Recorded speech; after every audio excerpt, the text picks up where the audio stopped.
ها الله اکبر. امروز یک جای مطالعه میکردم، ابوالعالیه رحمه الله، ابوالعالیه مفسر بزرگ بعد از ابن عباس رضی الله عنهما، مفسر بزرگ است، بعد از سعید ابن جبیر است، محدث بزرگ است، خودش غلام بوده، غلام. الله سبحانه و تعالی توسط علم به کدام موقف رسانده. هر عالم حق الله سبحانه و تعالی امتحانش میکنه. گاهی امتحان در وجودش میباشه، گاهی در اولادش میباشه، گاهی در امور دیگری میباشه، در دینش میباشه. الله سبحانه و تعالی را امتحان کرده وجودش. امین مرضی که سرطان برش میگی، یا نمازی که گوشت خورک برش میگه که گوشتا خورده میشه، سرایت میکنه به اعضای دیگه، مبتلا به این مرض شده. دکتر آمد معاینه کرد، برش گفت که اینطور مرض است. گفت اگر این عضو قطع نکنیم این سرایت به وجود دیگه میکنه.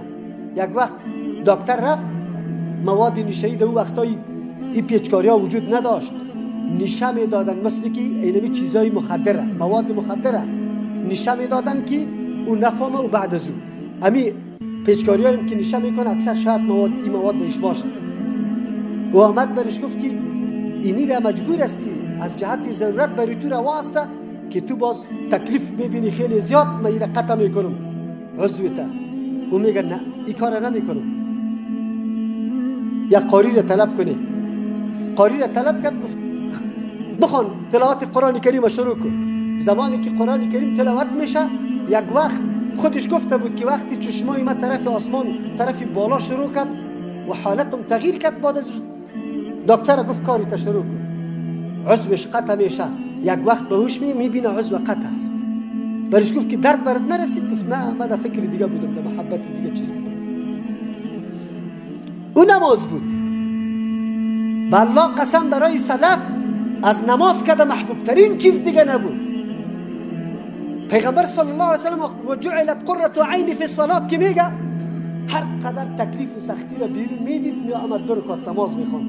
یخی چشمش، سردی چشمش در نماز بود.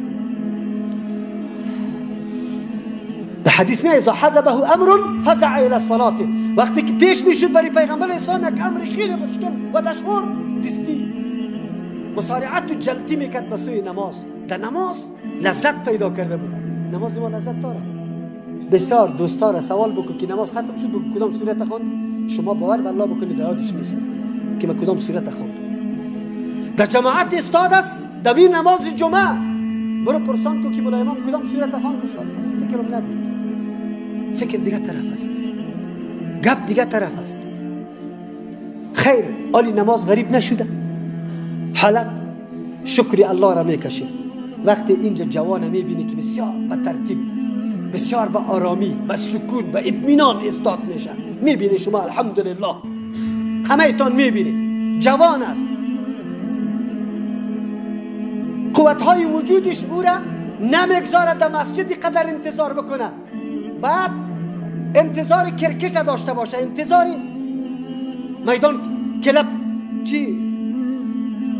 داشته باشه، انتظار سیاحت و تفریح داشته باشه، اما او اینجا در عبادت الله با وجه احسن استاد میشه، به کمال اطمینان نماز میخوانه.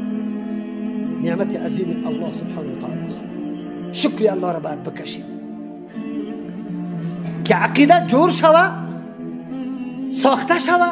اونجا از امو خاطر برای مردم چی میگه؟ بیرون که برای مردم براتون میگه این چی رقم تراویح بود یا نماز؟ این چی رقمی سجده بود؟ این چی رقمی رکوع بود؟ نماز غریب شده یا نشده؟ غریب است، ناشناس. چرا؟ به خاطر ازی که بیان نشده، تعلیم داده نشده، تشریح داده نشده به مردم که نماز چی حیثیت داره، نماز برای چی خوانده میشه، نماز برای کدام مصلحت دنیاست.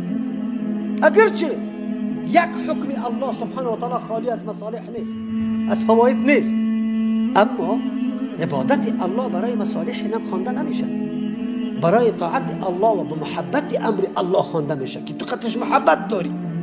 یک کسی را که قطعش دوستی تست محبت قطعش داری، راستی تا بگو تا دو بجره در خو نمیمانی، میگنه امشب باید امیر رقم بشینیم، من خوش هستم که مجلس طولانی شود.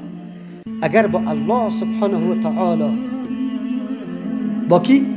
با ذاتی که خالق توست، با کی؟ با ذاتی که همه امور تو به اینمی قسم هایداست، با ذاتی که همه کمالات بری تو داده، با ذاتی که پس به او راجع میشی، با او ذات وقتی مکالمه قایم میشه، گفتگویت قایم میشه، چطور دل آدم بخواه که خطا بکنه، چرا دراز نکنه، چرا تمدید نکنه. وقتی که حالات سلف به امرای نماز مطالعه میکنیم تعجب میکنه انسان. الله اکبر. حذیفه رضی الله عنه میفرماید که پیغمبر صلی الله علیه و سلم پشت سرش استاد شد در نماز شب، 2 رکعت نفل خواند، سوره بقره خلاص شد.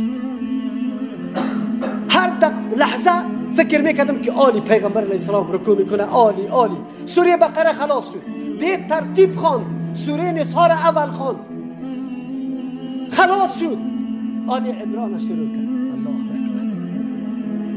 3 سوره را تکمیل در 1 رکعت خوانده، 3 سوره. او چرا خبر داره؟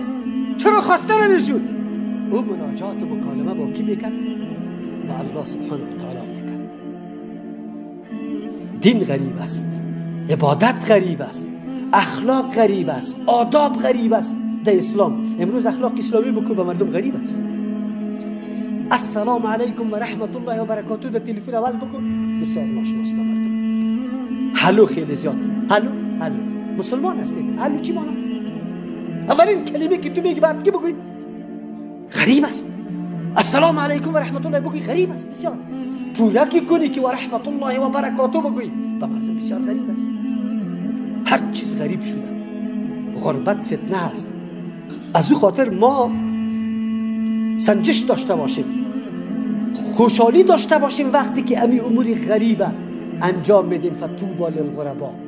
پیغمبر علیه السلام برات دعا میکنه، مژده میده برات، اگر تو این میتون امری غریبه انجام میدی و واقعا حقش ادا میکنی، خوشی را بسیار خوش. از الله ثبات و پایداری را طلب بکن. الحمدلله. کل نعمتای الله بسیار نعمتای بزرگ است. از نعمت هدایت وارد نعمت واقعا دیگه پیدا نمیشه. زمانی که ما و شما دیدیم خدا که نماز ما درست است، عمل به سنت پیغمبر ولو 1 سنت باشه، الله توفیق میده، نصیب میکنه. سورت کهف خوندی، در این روز جمعه درودار زیاد خوانده تانستی، الحمدلله. در این روز جمعه موقع سوال درخواست از الله سبحانه و تعالی بعد از نماز دیگر تا شام برات میسر شد. در این روز جمعه مسواک زدی، عطر زدی، کالا پوشیدی، غسل کردی. الله اکبر. شکری الله را بکش. الله برات اراده خیر کرده، الله برات اراده خوشی را برات کرده. از او خاطر ما واقعا نه تنها در هر مسجد اگر یک فرد یک شخص میبینیم که نماز درست انجام میدم، شکر الله را میکشیم که الحمدلله. الله برش زیاد کن، الله برش توفیق زیاد نصیب بکن. در مسجد خود اگر همی قسم میبینیم، هیچ شکی نیست که انسان کلان میشه، دیگه هم قلب انسان خوشحال میشه، چشم انسان سرد میشه. الحمدلله.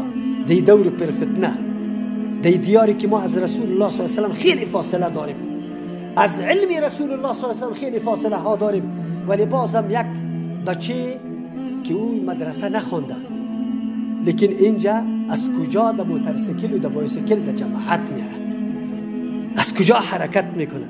قلب انسان برش دعا میخواه. قلب انسان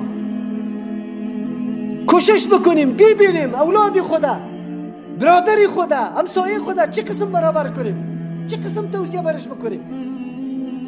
چرا اسلام غریب است.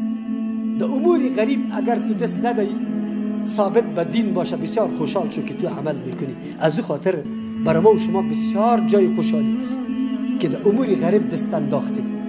نماز ما غریب است از دیگران، مرده ما غریب است از دیگران، توی ما غریب است از دیگران، اخلاق ما غریب است از دیگران، سلام و کلام ما غریب است از دیگران، مانده نباشی ما غریب است از دیگران، میوان نمازی ما غریب است از دیگران. ولی موافقی کی؟ سنت رسول الله صلی الله علیه و سلم. این وقت آمده. الله توفیق نصیب بکنه. بارك الله لنا ولكم في القرآن العظيم ونفعنا وإياكم بالآيات والذكر الحكيم. استغفر الله لي ولكم ولسائر المسلمين فاستغفروه. إننا الأبطال لا نحني الرؤوس، إننا للمجد أرخصنا النفوس. خالد في البر كان ليث حق، في البحار كان حوتا بربروسا.